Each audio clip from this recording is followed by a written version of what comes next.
What would you do if the person you loved most chose a thief over you, and let you die for it?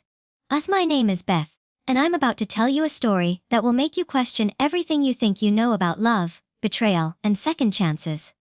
Because sometimes, the people we trust most are the ones who destroy us completely. It all started when my boyfriend Philip fell head over heels for a thief. Yes, you heard that right, a literal thief who broke into our home. Not only did Philip refuse to press charges against her, but he actually wanted to hire this woman to work in his company. Can you imagine? I tried desperately to make him see reason. Philip, please come to your senses. I begged him. Don't invite disaster by letting her into our lives. But my words triggered something terrible. The moment I spoke, the thief burst into tears and ran straight into the middle of a busy road. The screech of tires. The sickening thud. She was gone in an instant. Philip never mentioned her name again after that day. We held our wedding as planned, and everything seemed to return to normal. We were as affectionate as before, or so I thought. But then came the day that changed everything forever. I was 10 months pregnant, ready to give birth at any moment. The contractions started suddenly, sharp and demanding. I called Philip immediately, my voice trembling with pain and fear. Honey, it's time. I gasped into the phone. The baby's coming. I'll be right there, he promised. Wait for me at home. I'll take you to the hospital myself. So I waited, and waited, trusting him completely. I didn't call an ambulance because I believed in his word. Even as the pain became unbearable, even as cold sweat soaked through my clothes, I held on because I thought he was coming to save us. But when Philip finally walked through that door, I saw something in his eyes that chilled me to the bone. This wasn't the man I'd loved for over 10 years. This was a stranger wearing his face. My water had already broken. Every second counted now. The baby could suffocate if we didn't get to the hospital immediately. Honey, what's wrong with you? I whispered weakly, the pain stealing my strength. We need to go now. But Philip just stood there, watching me suffer. There was something cold and calculating in his expression, as if he was savoring every moment of my agony. Then he spoke, and his words shattered my world completely. What's the rush? He said with a twisted smile. You haven't bled as much as Delilah did back then. Delilah. That name hit me like a physical blow. The thief. The woman I thought he'd forgotten. The woman whose death I blamed myself for. In that moment, everything became crystal clear. The marriage I thought was built on love was actually a trap. An elaborate revenge plot that had been years in the making. Philip. I gasped. The baby in my belly is yours. He grabbed my chin roughly, forcing me to look into his hate-filled eyes. You think you're better than Delilah? He snarled. You don't deserve it. A vicious woman like you doesn't deserve to give birth to my child. I had no hope left for him then. All I wanted was to save myself and my baby. I tried to crawl toward the door, my body screaming in pain with every movement. But Philip stepped on me, pressing me down like I was nothing more than an insect. Now do you understand Delilah's pain? He whispered. Those were the last words I heard before everything went black. I died in that room, consumed by hatred and regret. My only wish was for a second chance. A chance to see through their lies and stay far away from those two monsters. And somehow, impossibly, fate listened. When I opened my eyes again, I was standing at the door of my house. Philip was right beside me, key in hand. This was exactly how it all began in my previous life. As the door swung open, we saw her, Delilah, frantically looking around our living room for a place to hide. Her eyes were wide with panic, but there was something else there too. Something calculating. Philip moved forward in a few quick steps and grabbed her wrist. Who are you? He demanded. I'm Delilah, she stammered, tears already forming in her eyes. Philip froze. In my past life, I'd been confused by his reaction. How could a thief telling her real name surprise him so much? Now I understood. He was already falling for her act. What are you doing in my house? He asked, but his voice had already softened. I was so hungry, she sobbed. I just wanted to find something to eat. And there it was. The exact same performance that had fooled him before. But this time, I was ready. While Philip was distracted by her tears, I quietly moved behind Delilah. I knew exactly what I'd find in her bulging pocket. My grandmother's jewelry set, worth over 100,000 yuan. I moved quickly, pulling the jewelry from her pocket before she could react. When Philip saw what was in my hand, his face went through a range of emotions. Shock, disappointment, and then something darker. Before he could say anything, Delilah dropped to her knees in front of me. Sister, I'm so sorry, she wailed, knocking her head against the floor. I was just so hungry that I lost my mind. Please don't call the police. I promise I'll never do it again. The performance was identical to my previous life. And just like before, Philip's eyes filled with pity as he watched her grovel. You didn't lose anything, he said to me, his voice already taking on that reproachful tone. Don't be so petty. I couldn't help but laugh. Here I was, holding stolen goods that I'd literally pulled from the thief's pocket. And he was already defending her. Are you blind or deaf? I asked coldly. Philip's expression froze. He'd never heard me speak to him like this before. I looked down at Delilah, whose forehead was already swelling from her dramatic head banging. What am I being petty about? I said calmly. I never said I'd call the police. Both of them looked at me in confusion. This poor little girl. I continued with mock sympathy. I think we should let her live here instead. Why don't I move out and give her my place? Philip's face darkened several shades. He thought I was being sarcastic, making cruel jokes at Delilah's expense. Beth, he said through gritted teeth, do you think other people's misfortune is funny? I never knew you were such a cold and selfish person. Without another word, I walked into our bedroom and pulled out my suitcase. Time to pack. Philip followed me, grabbing my arm so hard I almost fell. What are you making a fuss about now? He demanded. I looked at him coldly. Know your limits, Philip. While we argued, there was a loud thud from the living room. Philip immediately released me and ran out, his face full of concern. Delilah was on the floor, clutching her stomach and moaning in pain. Just like in my previous life, she was having stomach problems. Without hesitation, Philip scooped her up in his arms. When he turned and saw me watching from the doorway, there was a flash of embarrassment on his face. But it didn't stop him. I'm taking her to the hospital, he announced, and rushed out without looking back. In my past life, this scene had shocked me beyond belief. I couldn't understand how someone could fall in love at first sight with a thief who'd broken into their home. When Philip returned hours later to explain himself, he'd told me that Delilah reminded him of his own childhood.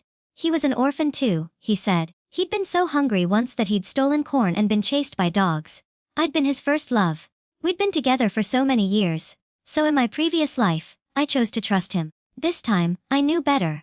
While they were at the hospital, I finished packing and left for a hotel. I wasn't ready to worry my parents with news of our breakup just yet. I'd tell them gradually. The hotel happened to be near several real estate agencies. After settling in, I decided to look for an apartment. I needed a fresh start, away from all the memories. But as I stepped out of the elevator into the hotel lobby, I ran into someone completely unexpected. Beth. I turned and found myself face to face with Galahad, a classmate from high school. Galahad, I said, equally surprised. What are you doing here? Where's Philip? Galahad had been Philip's biggest rival in school. Always first in rankings while Philip came second. Always the center of attention while Philip watched from the sidelines. Philip had attributed his inability to beat Galahad to their different backgrounds. Galahad was a rich young master, while Philip was a struggling orphan. I'd been in the same class as Philip, so naturally I was closer to him. I knew about his hard work and sometimes felt that fate was unfair to him. Galahad was in the class next door. We didn't interact much during school. But when Philip and I got married, Galahad had sent a red envelope. On the back, he'd written 3 simple words. Wish her happiness. I'd wanted to contact him to send a return gift, but Philip had stopped me angrily.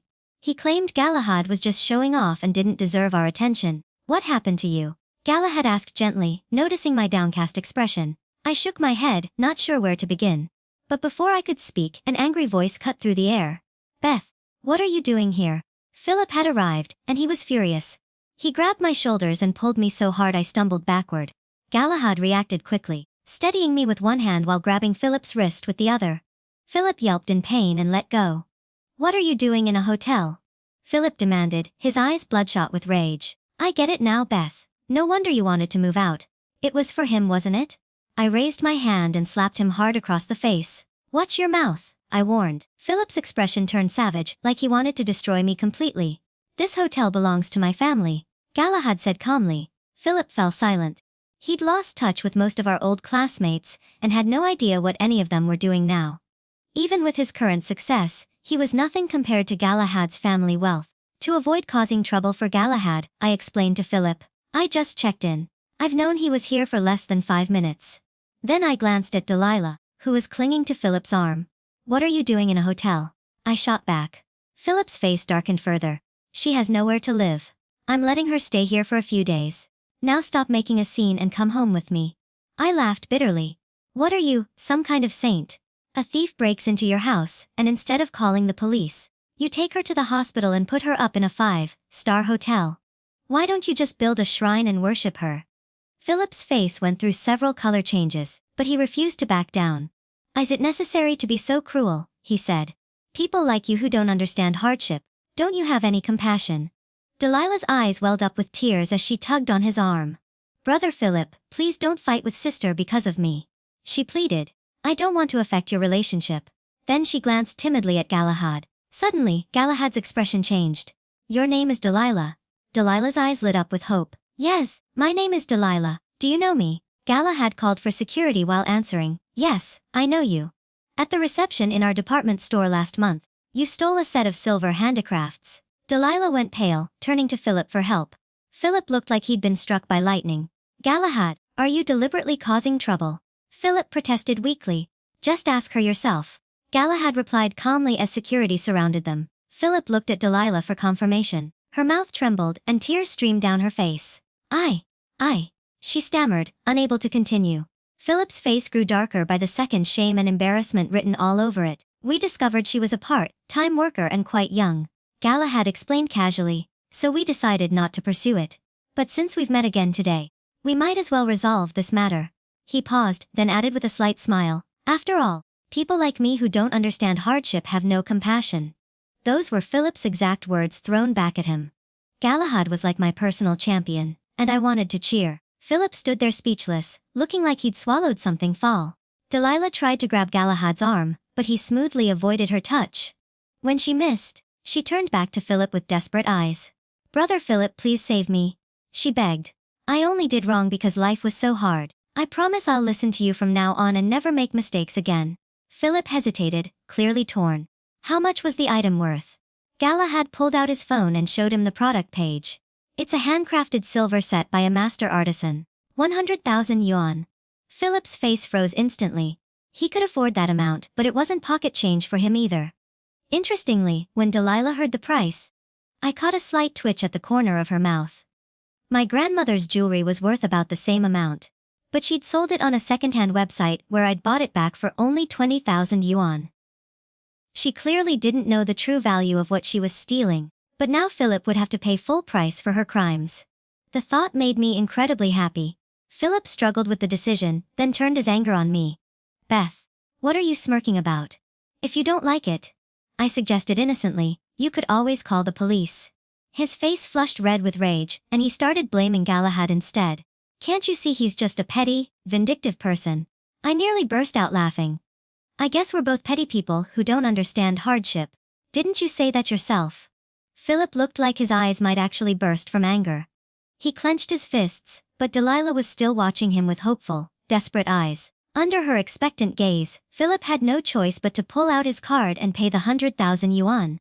After the payment went through, he glared at me with pure venom and, as if deliberately trying to provoke me, took Delilah's hand. Let's go home, he announced loudly. I couldn't help rolling my eyes. Just then, I caught Galahad's amused expression, and I quickly tried to compose myself. But he'd already seen my reaction and was smiling. Galahad, thank you, I said sincerely. He shook his head with a warm smile. It was nothing. I have to admit, he was much more handsome than Philip had ever been. Suddenly, I remembered something from my previous life. Someone had sent me a portable hard drive containing photos and videos from a reception. The footage showed Delilah secretly following Philip around, and the timestamp was from before she first broke into our house. In other words, her break-in hadn't been random at all. She'd specifically targeted Philip. In my past life, I'd rushed to tell Philip about this discovery. But as soon as I saw him at the company, he announced that he was officially hiring Delilah and wanted me to train her. In my panic, I'd blurted out, "Come to your senses. Don't invite a wolf into the house." After hearing that, Delilah had run straight into traffic and died. Philip became reluctant to mention her name, and I'd thought it was respectful to let the matter drop. Eventually, I forgot about the hard drive entirely. Now I wondered, could Galahad have been the one who sent it to me? Was Philip also at the reception where Delilah stole from you? I asked tentatively. He nodded. When we reviewed the security footage afterward, I happened to notice both of them there. So he knew that Delilah had been stalking Philip even then. Galahad hesitated for a moment before asking, "Would you like me to have someone copy the footage for you?" I waved my hands quickly. One person wants to fight, another wants to suffer. Since neither of us has any compassion, there's no need for us to get involved. He laughed again at my response. His smile was absolutely dazzling. Besides him, I couldn't think of anyone else who might have sent me that hard drive in my previous life. But we barely knew each other then, and he'd have had no reason to help me. Still, that time hadn't come yet in this timeline. I'd find out the truth when it did. Galahad was here for a business meeting, so I didn't want to keep him any longer. We exchanged contact information before saying goodbye. He told me to reach out if I needed anything, but I assumed I probably wouldn't trouble him again. I spent the rest of the day looking at apartments with a real estate agent. After viewing several properties, I found one I liked and wanted to sign the lease immediately. The owner lives next door. The agent mentioned, "Let me check if he's home first." As we stepped outside, we saw Galahad opening the door to the adjacent apartment. When he looked up and saw me, both of us froze in surprise. "Mr. Galahad, perfect timing," the agent said cheerfully. "This lady wants to rent your property." What were the odds? I was about to become Galahad's neighbor and tenant. He drove me back to the hotel to collect my luggage, and I was in a daze the entire time. After helping me move in, he brought over some vegetables. "No one's lived in this place before," he explained. "On your first day here, you should cook a meal with friends. It's called warming the house, and it brings good luck for the future." Watching him wash vegetables in the kitchen felt surreal. Just that morning, we'd barely known each other, yet here he was calling us friends. He noticed me staring and paused in his work. "Am I bothering you?" he asked with a gentle smile.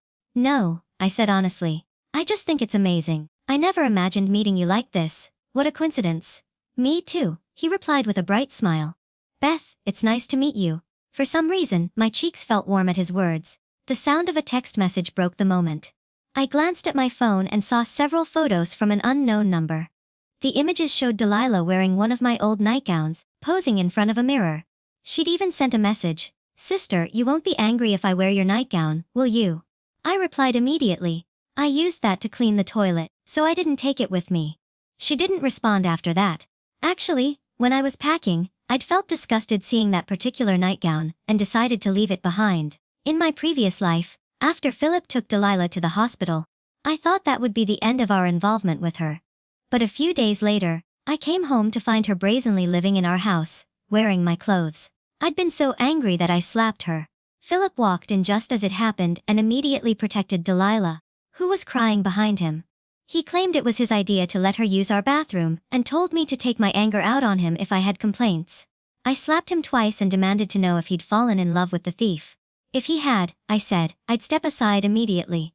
But he denied everything, telling me not to say such ridiculous things. He insisted he just felt sorry for Delilah and asked her to leave and never come back. Then he apologized seriously, and pretended he still loved me deeply. The main reason I believed him, then, was that I thought Philip was too proud to fall for a thief. I overestimated him completely. "Are you okay?" Galahad asked with concern. Hearing his voice, I relaxed and shook my head. "If you need help with anything, just let me know," he offered. "Why are you helping me?" I asked, genuinely curious. He seemed surprised by the question. After thinking for a moment, he answered, "Because you're a good person." What a sweet, simple answer. Why was he so gentle? I was just starting to feel charmed by his kindness when my phone rang. It was Philip. "When are you coming home?" he demanded angrily. "Haven't you caused enough trouble?" "I forgot to officially tell you," I said calmly. "We're breaking up. Don't contact me anymore." I hung up and blocked his number immediately. Finally, I was able to have a peaceful dinner with Galahad. The next day, I went to the company to handle my resignation. To my surprise, Delilah was there too. Philip sneered as soon as he saw me. "Didn't you say we were breaking up? Didn't you say not to contact each other? Why are you back? Did you regret it already?" His arrogance was astounding. "Since Delilah is here too," he continued, "you should apologize to her and admit your mistakes to me. Then I'll pretend nothing happened." Delilah joined in, fanning the flames. "Sister, I know you don't like me, but I don't blame you. However, you were too disrespectful to Brother Philip yesterday. If you want him to forgive you, you should apologize properly." I walked past both of them without a word and headed straight to the HR department. Philip followed, still lecturing me. "What's your attitude? Where do you think you're going?" "I'm going to HR," I announced loudly. "Please process my resignation as quickly as possible." The entire office fell silent. Philip stared at me in shock, unable to process what he'd just heard. "What did you say?" he stammered. "Say it again." I repeated clearly to the HR manager. "Please handle my resignation procedures as soon as possible." Philip lunged at the HR manager like a madman. "Don't process anything for her. I leaned close to his ear and whispered, "Are you that reluctant to lose my father's business connections?" In my previous life, he'd claimed to love me but insisted on staying together even after everything. Looking back, I could only think of one reason: greed. My family was in foreign trade, and our company handled advertising design. Many of our long-term clients had come through connections my father had introduced. Philip looked like I'd deeply insulted him. "Do you really look down on me that much?" he said through gritted teeth. I shook my head sadly. "I just don't want to see you anymore." His chest heaved with rage before he threw out one final threat. "Don't you dare regret this." Then he stormed out, slamming the door behind him. I successfully completed my resignation that day. From that moment on, I had no relationship with Philip whatsoever. I didn't want revenge. I didn't want to waste another second of my life on such a worthless man. In this lifetime, I just wanted to live well for myself. But sometimes fate has other plans. One day, I was shopping at the convenience store near my apartment complex. As I walked out, the heel of my shoe broke, and I twisted my ankle. My shopping bags fell, scattering contents everywhere. Just as I was about to pick everything up, I heard a familiar voice. "Sister, why are you here? Are you working at the convenience store now?" I turned to see Philip and Delilah walking toward me together. Delilah was dressed in a business suit, and they looked like a perfect match. It seemed Philip had fast-tracked her employment at his company in this timeline too. Her gaze shifted to my feet, and she exclaimed with fake concern, "Oh my sister, the quality of your shoes is terrible. Brother Philip just bought me new shoes. You can have my old ones." She held out a paper bag with a smug smile. I looked at Philip. A flash of discomfort crossed his face, but he went along with Delilah's charade. "She's being kind by offering them to you," he said. "Just take them." I sneered and pointed at the bag with my chin. "Take them out. Let me see them." Delilah happily pulled out her old shoes to show me. "This style is more suitable for young people, and doesn't really match your age, but you can still wear them." I glanced at the shoes, then looked back at Philip. "They're dirty." "I'll wear them," I said slowly, "if you lick them clean first." Philip's eyes widened in shock and anger. I turned to Delilah with mock surprise. "He's actually unwilling to do it. I think he finds you disgusting." Delilah stood frozen, completely unsure how to react. Just then, Galahad appeared. He quietly gathered up all the items I'd dropped and held them carefully. Then he knelt down in front of me, turned his head, and smiled. "Come on, I'll carry you." Only then did Philip fully register what was happening. He pointed at Galahad angrily. "What are you doing here? Why are you two together again?" I spotted a cleaning lady nearby and called out, "Excuse me, could you please throw these shoes away for me?"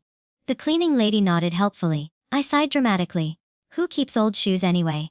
Then I climbed onto Galahad's strong, lean back. He easily carried me toward our apartment complex. Philip followed behind us, raging helplessly. "Get down! Are you crazy? Where are you going with him?" As we entered the complex, I heard the security guard stop Philip and Delilah. "Why can they go in?" Philip shouted. "They're residents," the guard explained. "What are you here for?" "We're here to meet clients." Philip lied. "Outsiders aren't allowed in." The guard firmly refused. I was delighted. The noise behind us gradually faded as we walked deeper into the community. In my world, there was only the warmth radiating from Galahad's back and his clean, fresh scent. When I told my parents about breaking up with Philip, they were completely supportive. They'd never really liked him anyway. After Philip learned I was living with Galahad, he started calling me obsessively from different phone numbers. That's when I realized there was something genuinely unhinged about his personality. In contrast, Galahad was always emotionally stable, composed, and respectful. For example, when I found an unopened projector in the TV cabinet, I asked if I could use it to watch movies. "Of course," he said. Then he asked if he could join me. "Of course," I replied. The way we interacted felt innocent, like high school students. I chose the movie Coco. It's about how the souls of the dead can continue to exist and pursue their passions, as long as living people remember them. There's a beautiful line in it about giving blessings without expecting anything in return. Suddenly, I remembered the red envelope Galahad had sent for my wedding in my previous life. I turned to him during a quiet moment. "If I got married, what would you say to me?" He seemed absorbed in the movie, and his eyes were slightly misty when he looked at me. His gaze was incredibly deep. I would say, "I wish you happiness."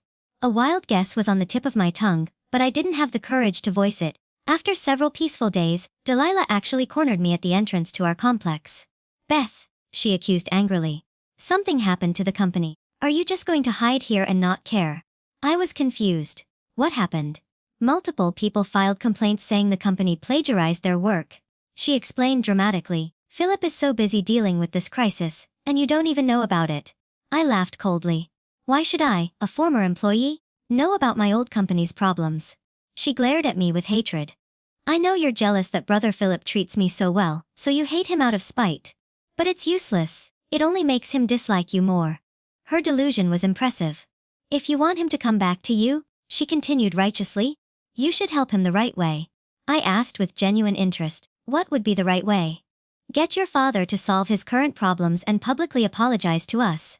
She said as if it were obvious. What an ungrateful creature. I didn't want to waste any more words on her and started walking away. Where are you going? Stop! Delilah rushed forward to grab me. I immediately slapped her hard. My clothes are expensive. You can't afford to replace them if you get them dirty. Delilah covered her face in shock, then cried out, Brother Philip? Before I knew it, Philip's hand was swinging toward my face with tremendous force. Instinctively, I dodged, and suddenly another person appeared in front of me. Galahad caught Philip's wrist firmly and turned to check on me. Are you okay? My eyes grew hot with emotion. Why did you come back early? He looked a bit shy. Today is my birthday. Those simple words made my heart surge with feeling. Out of the corner of my eye, I saw Philip trying to strike Galahad with his other hand. I quickly kicked him hard between the legs. He groaned and doubled over, clutching himself in agony. Delilah screamed like a banshee. Brother Philip. Galahad took the opportunity to shove Philip toward her. Get lost. It was the first time I'd heard him curse. It was incredibly attractive. Philip, supported by Delilah, stared at me with pure malice. I walked up and slapped him twice more. I told you I never want to see you again. I said firmly. Stop bringing bad luck into my life. Then I realized that every time I was with Galahad, these two managed to ruin our good moments. So I gave each of them one more slap for good measure. After being hit 3 times, Philip's fierce expression mostly disappeared. He just looked at me blankly and asked, Do you really hate me this much? I took Galahad's arm and walked away without answering. I'd expected Galahad to take me to dinner for his birthday, but instead he brought me to our old high school. The security guard recognized him and let us in immediately. I followed him across the playground to the teaching building, then to a large tree behind the library. He stopped inside, opening his palm to reveal something that took my breath away. It was a glass rabbit. My mind immediately flew back many years. There had been a glass rabbit by the cashier in the stationery store at our school's entrance. It was exquisitely carved and absolutely beautiful. I'd pointed at it once and asked the shop owner about it. Not for sale. He'd said rudely. Don't touch it. I'd withdrawn my hand, disappointed. After that, every time I visited the store, I'd stand beside it and admire it for a few moments. Then one day, it was gone. I'd asked my father to buy me similar ones, but none of them matched the beauty of that original rabbit. I picked up the rabbit from Galahad's palm. It was exactly the same as the one from my memory, still warm from being in his hand. How did you know I liked it? My heart was pounding. Wasn't it not for sale? He smiled gently. I pestered the shop owner for ages. He finally got so annoyed that he sold it to me just to make me go away. My ears felt hot. Why? He looked down at the rabbit with a touch of sadness in his eyes. 10 years ago today, I planned to give this to 17-year-old Beth. 10 years ago today. If I remembered correctly, that was the day Philip confessed his feelings to me. During afternoon break, he'd suddenly appeared with a ring made from wild grass and asked me to be his girlfriend with burning intensity in his eyes. I'd felt confused but knew he had strong pride, so I didn't refuse outright. Instead I said, let's talk about it after graduation. He'd excitedly announced to everyone. I'll take that as a yes. The whole class thought we were dating. There were other boys pursuing me at the time, so I figured it was convenient to use Philip as a deterrent. I didn't bother correcting anyone's assumptions. Later, he followed me to the same university, and 2 years after that, I was moved by his dedication and we officially got together. Galahad's voice was calm as he continued. That day, I was practicing here. I wanted to tell you that I liked you. I wanted to ask if you'd go to the same university as me after graduation. I wanted to ask if you'd be my girlfriend. He paused, and I felt my head spinning. But then Philip showed up. As soon as he saw me, he ran away. Soon after, I heard that you were together with him. He even came to me specifically to show off, and told me to stay away from you. I wanted to kill Philip in that moment. That absolute bastard had stolen everything from me, even my chance at true love. On the drive home, I couldn't stop stealing glances at Galahad. My heart was a whirlwind of emotions.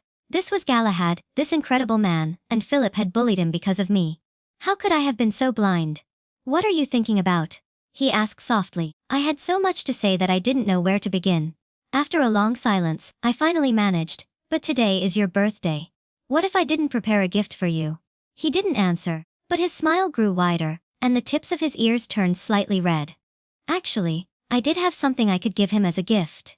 It was just incredibly embarrassing to think about, but as soon as we entered the house he surprised me by pulling out a stack of documents. What's this? I asked, confused. My medical records, property deeds, and bank statements, he said simply. I stared at him in bewilderment. He leaned closer, his warm breath brushing against my face. I've liked you for 10 years. Will you marry me?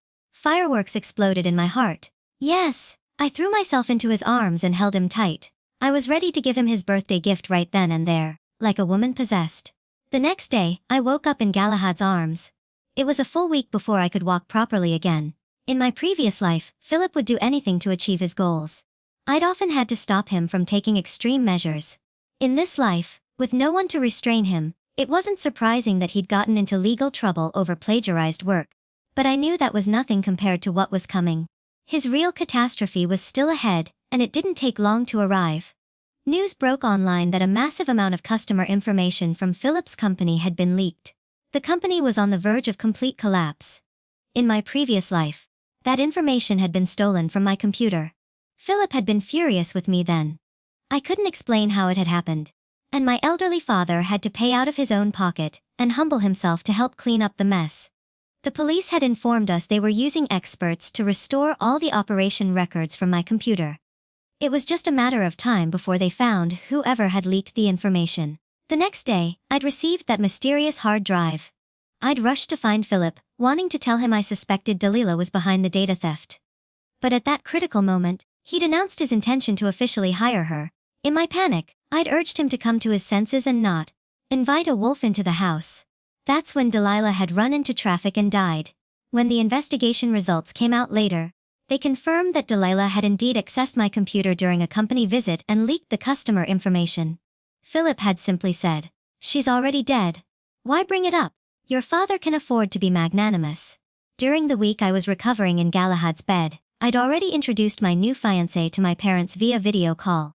The elderly couple was so delighted with Galahad that their smiles practically reached their ears. A few days later, I heard that Delilah was dead. An employee from Philip's company had leaked online that she'd loved him so obsessively that she'd committed suicide when she couldn't have him. When Philip called me from yet another new number, I just finished exercising with Galahad. From his very first words, I knew he was also reborn. "Let's meet," he said urgently. "I want to tell you what happened after." I immediately understood what he meant. There was no need to spell it out. "There's no need," I replied coldly. I didn't want anything to do with him in this life or the previous one. But he knew exactly how to manipulate me. "Don't you want to know what happened to Galahad afterward?" I turned to look at Galahad beside me. He was lying on his side, facing me, propping his chin up with one hand. His elbow rested on the pillow, and there was a gentle smile on his lips. His eyes were full of love as he looked at me. I reached out and softly stroked his eyelashes. He caught my hand, kissed it tenderly, and pressed his face against my palm. "Okay," I said into the phone. My parents had always been strong, independent people. I believed that even after losing me, they could support each other and live good lives. But I needed to know what had happened to Galahad. When Galahad learned I was going to meet Philip, he didn't say a word. But he made sure I couldn't leave the bed for another week. When I finally saw Philip again, he looked like he'd aged more than 10 years. All traces of his former confidence and energy were gone, replaced by the wariness of someone who'd lived through hell. We met in a small pavilion in the park below his apartment building. There were hardly any people around. I sat across from him. He stared at a couple walking their dog in the distance, and his eyes grew red. "We used to walk here together often," he said with a voice full of regret. "If only I could have been reborn earlier." "Get to the point," I interrupted impatiently. He was silent for several seconds. When he spoke again, his voice was choked with emotion. "After you died, I realized the truth about Delilah. I wasn't particularly shocked to hear this. I'd already suspected as much in both lifetimes. She died before the police could complete their investigation into the information leak," he continued. "If I told you I was also a victim, would you forgive me?" He looked at me with desperate hope. I was too tired to respond and simply gestured for him to continue. I hired a private detective to investigate her background, he said. It turns out she was part of a large fraud and theft organization. They had people planted in hospitals, in companies. I was specifically targeted for their scheme. His revelation didn't surprise me either. The first time she broke into our house wasn't random. He went on. It was all an act to hook me. The customer information was sold to a rival company for a huge sum. After completing that job, she wanted to disappear. So she deliberately sent you that hard drive to expose our connection. Philip's tears were flowing freely now. When you confronted me with those extreme words, she seized the opportunity to run out and fake her death, making me believe you'd killed her. He wiped his eyes and continued. They were afraid I'd investigate further. So her accomplices in the company had been putting mind control drugs in my coffee for months. They wanted me to live in constant guilt over her death. This explains so much about his erratic behavior. That day when my mental state deteriorated completely. Beth, I'm so sorry. He was sobbing uncontrollably, but my heart felt nothing. I only cared about one thing. What about Galahad? Philip gave a bitter smile. He came to your funeral. He beat me up and then left. He went to a temple and became a monk. My nails dug into my palms and my throat tightened. Did he live safely? Philip seemed momentarily confused, then realized what I was asking. He smiled sadly at himself. When I died, he was still alive. I nodded and stood to leave. Beth, Philip called out desperately. He walked up to me, looking embarrassed. You might not believe this, but even though I was confused for a while, I actually loved you the entire time. When I confessed to you in high school, I was completely sincere. I looked at him with cold disgust. But you still stole from Galahad. You're just like Delilah. You're both thieves. His lips trembled and his body swayed. I turned and walked away. He called after me one more time, still refusing to give up. Beth, don't you want to know how I died? Without turning around, I said, the sooner you die, the better. On the day Galahad and I held our wedding, we received a red envelope. On the back were 3 words, I'm sorry. After the ceremony, when we returned home, I saw online that Philip had found Delilah and run her down with his car repeatedly. Then he'd driven to a mountain road and deliberately crashed off a cliff. Both of them died instantly. The police had received detailed information about the fraud organization and were launching a full investigation. I cursed under my breath. What terrible luck on our wedding day. I tossed my phone aside, threw myself at Galahad and kissed his perfect nose. Husband, I said with a smile. Please take good care of me for the rest of our lives. What started as the worst betrayal became the greatest blessing. Sometimes the people who hurt us most lead us exactly where we need to be. In my first life, I trusted the wrong person and paid the ultimate price. But fate gave me a second chance. And this time I chose love over lies, truth over manipulation, and the man who'd been waiting for me all along. Philip and Delilah thought they could destroy me, but they only destroyed themselves. Real love doesn't steal or manipulate or deceive. Real love waits patiently, protects fiercely, and chooses you every single day.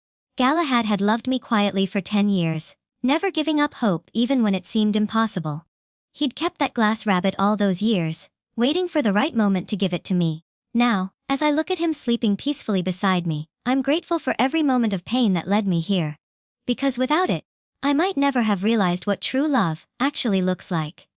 Sometimes the worst things that happen to us are just the universe's way of clearing the path to something infinitely better.